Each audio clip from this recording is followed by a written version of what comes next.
श्री शिवाय नमस्तुभ्यम, हर हर महादेव, जय महाकाल। कैसे हैं आप सभी लोग। देखिए, श्रावण का बहुत ही पवित्र महीना चल रहा है और अब आ गई है श्रावण मास की अमावस्या का दिन। और इस बार का ऐसा महासंयोग बन रहा है कि इस श्रावण अमावस्या के दिन बन रहा है रवि पुष्य नक्षत्र का भी योग। जब भी ये पुष्य नक्षत्र की अमावस्या आ जाए, पूज्य गुरुजी ने कहा कि इस पुष्य अमावस दीपक को लगाना बिल्कुल मत भूलिएगा। इस दिन आपकी बड़ी से बड़ी कामनाएं पूरी होती है, आपकी पूरी जिंदगी बदल जाती है। पूज्य गुरुजी की कथा से सुन करके और समझ करके पूरे उपाय को बड़े ही आसान भाषा में आपको बताऊंगा, परंतु उससे पहले आप सबसे एक छोटी सी प्रार्थना। जो लोग पहली बार आए हैं, चैनल को सब्सक्राइब जरूर कीजिएगा।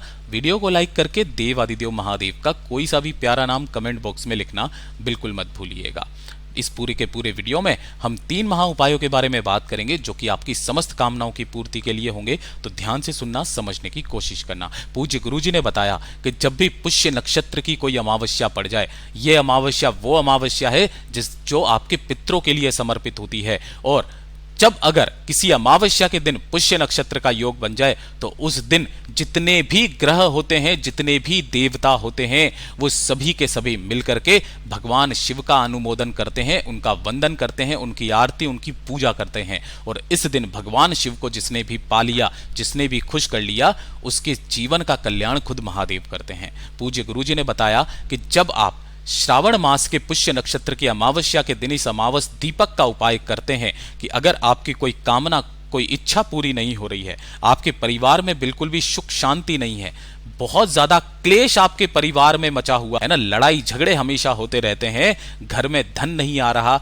घर में किसी तरीके का कोई दोष है, तो इस अमावस्या के दिन इस वाले उपाय को करना बिल्कुल मत भूलिएगा। आपको क्या करना है, इस तरीके से मात्र एक दीपक आपको तैयार करना है। इस दीपक के अंदर आपको लगानी होगी लंबी बाती। इस चीज का ख्याल रखना, लंबी बाती लगाना। और इस दीपक में भरना होगा आपको गाय का घी। भूल करके भी आपको भैंस का घी काम में नहीं लेना, चाहे थोड़ा सा भरना, लेकिन गाय का घी ही भरना। अब इस दीपक को आपको इस अमावस्या के दिन शाम के समय या फिर रात्रि के समय, सुबह के समय नहीं, जब सूर्यास्त हो जाए उसके बाद में आपके आसपास जो भी कुआं हो, है ना, कुआं नहीं है, कोई नदी हो, कोई तालाब हो, कोई बावड़ी हो, कोई सरोवर हो, ठीक है, कोई नदी, तालाब, कुआं, बावड़ी, सरोवर कुछ भी हो, वहां पर लेकर के चले जाना है। अगर ये सब भी आपके आसपास में नहीं है, बहुत सारे लोग कहते हैं भैया हमारे घरों से ये बहुत ज्यादा दूर है, हम इस समय पर नहीं जा सकते हैं, तब पूज्य गुरुजी ने कहा कि 3 वृक्ष जो आपके पितरों के तुल्य होते हैं, पहला पीपल का पेड़, दूसरा वट वृक्ष जिसे बड़ का पेड़ भी कहा जाता है, और तीसरा बेल पत्र का पेड़, ठीक है। इन तीनों में से किसी भी एक पेड़ के नीचे चले जाना, क्योंकि रविवार का दिन है तो आप पीपल के पेड़ के नीचे नहीं जा सकते हो, वटवृक्ष या बेलपत्र पेड़ के नीचे जाना, उस दीपक को यहां पर रख देना और उसे आपको प्रज्वलित यहां ला करके प्रज्वलित करना है, ना कि घर से ला करके। जब भी आप इसे प्रज्वलित करेंगे, एक चीज का ध्यान रखना कि इस बत्ती का मुख आपको दक्षिण दिशा की तरफ रखना है, जो भी आपके पितरों की दिशा होती है। अपने दोनों हाथों को जोड़कर अपने पितरों का आह्वान करके उनसे अपनी कामना, अपने घर की सुख शांति समृद्धि की विशेष मनोकामना मांग करके वापस घर के तरफ, जो व्यक्ति इस अमावस्या के दिन इस वाले उपाय को कर लेता है ना, उसके परिवार में कभी भी धन की कमी नहीं आ सकती, परिवार में कभी किसी तरीके का कोई संकट आ नहीं सकता। पूज्य गुरुजी का बहुत अद्भुत और अचूक उपाय है, जरूर कीजिएगा। बात करते हैं दूसरे वाले उपाय की। और दूसरा वाला जो उपाय है ना, ये आपके लिए सबसे ज्यादा खास और विशेष उपाय होने वाला है। अगर आपके परिवार में कोई व्यक्ति ऐसा है जो कि गलत रास्ते पर जा चुका है ना, गाली गलौज करता है, मारपीट करता है ना, बहुत ही ज्यादा उदंड स्वभाव का है, छोटी छोटी सी बातों पर गाली गलौज करना या फिर मारपीट करना या फिर दारू शराब वगैरह पीना, पर नारी के चक्कर में पड़ जाना। कहने का मतलब यह है कि वो बिल्कुल ही गलत रास्ते पर अगर कोई व्यक्ति आपके घर में जा चुका है, छोटी छोटी सी बातों पर लड़ाई झगड़ा करता है, तो अमावस्या के दिन इस वाले उपाय को करना बिल्कुल भी मत भूलिएगा।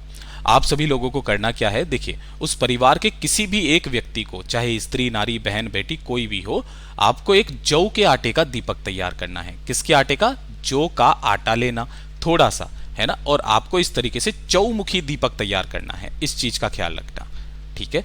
इसी चौमुखी दीपक में आपको 4 लंबी बातियां लगानी है, कुछ इस तरीके से 4 बातियां लगा दोगे।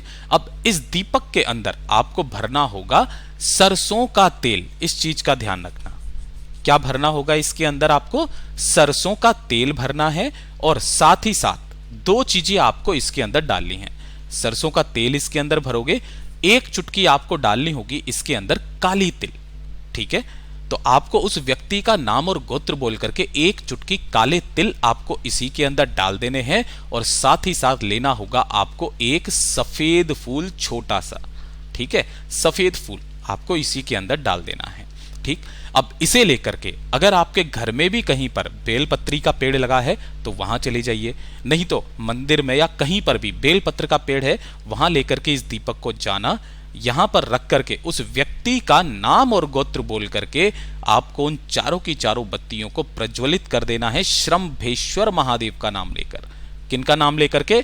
श्रम्भेश्वर महादेव का नाम लेकर के इन चारों बत्तियों को प्रज्वलित करके उस व्यक्ति का नाम और गोत्र बोल देना। अपनी विनती, अपनी कामना बोलना कि मेरे परिवार का ये सदस्य है भगवान, बहुत ज़्यादा लड़ाई झगड़ा करता है, मारपीट करता है, गाली गलौज करता है, गलत रास्ते पर जा चुका है, हमने सब कुछ करके देख लिया, हम थक चुके हैं, हार चुके हैं, बाबा इसे सही रास्ते पर लाइए, इसकी सारी ये जो व्यसन की आदतें हैं उन्हें ख़त्म कीजिए। एक अमावस्या कर लो, अगली अमावस्या आने से पहले वो व्यक्ति अपने आप ही सुधर जाएगा। पूज्य गुरु जी का बहुत अद्भुत और अचूक उपाय है, जरूर कीजिएगा। बात करते हैं तीसरे वाले उपाय की। तीसरा वाला जो उपाय है ना, ये आपकी घर की सारी समस्याओं का उपाय है। घर की जितनी भी समस्याएं हैं वो सारी की सारी समस्याएं इस दिन खत्म होती है। चाहे आपके घर में धन की समस्या हो, कर्ज की समस्या हो, सुख शांति बिल्कुल भी नहीं हो, परिवार में क्लेश बहुत ज़्यादा हो रहा हो, किसी का विवाह नहीं हो रहा, किसी की उन्नति नहीं हो रही, किसी की तरक्की नहीं हो रही है, परिवार में कोई दोष लगा हुआ है, परिवार के लोगों के दिमाग सही नहीं रहते हैं, छोटी छोटी सी बातों पर लड़ाई झगड़े क्लेश हो जाते हैं, तो एक छोटा सा काम आपको इस अमावस्या की रात्रि को करना है। देखिए, आपको करना क्या है, आपको लेने होंगे इस तरीके से एक कटोरी चावल। जरूरी नहीं है कि आप एकदम अक्षत लें, चावल आपको लेने हैं तो आप कणी भी ले सकते हो, कुछ भी ले सकते हो, ठीक है ना। इस तरीके से आपको चावल लेने हैं और 2 से 3 टुकड़े लेने होंगे आपको कपूर के। किसके? 2 से 3 टुकड़े लेना कपूर के। इन्हीं कपूर के टुकड़ों को आपको इन चावलों के ऊपर इस तरीके से रख देना है, ठीक है। और अमावस्या के दिन शाम के बाद जब सूरज ढल जाए उसके बाद में आपको क्या करना है, आपको इन चावल की कटोरी पर रखे हुए जो कपूर हैं इनके अंदर अग्नि प्रज्वलित कर देनी है, जला देना है। और जला करके इसे उठाकर आपके घर का जो भी मुख्य दरवाजा है उस मुख्य दरवाजे के बाहर इस साइड में, ये चीज ध्यान रखना, थोड़ा सा बाहर इस साइड में आपको इस तरीके से उस जलते हुए कपूर को रख देना है ना। सूर्यास्त होने के बाद में इस चीज का ख्याल रखना, जब आप घर के अंदर जाओ तो आपके सीधे हाथ की तरफ यहां पर रख देना। इस कटोरी को आपको पूरी रात इसी जगह पर आपको रखे रहने देना है, अमावस्या की पूरी रात, ठीक है।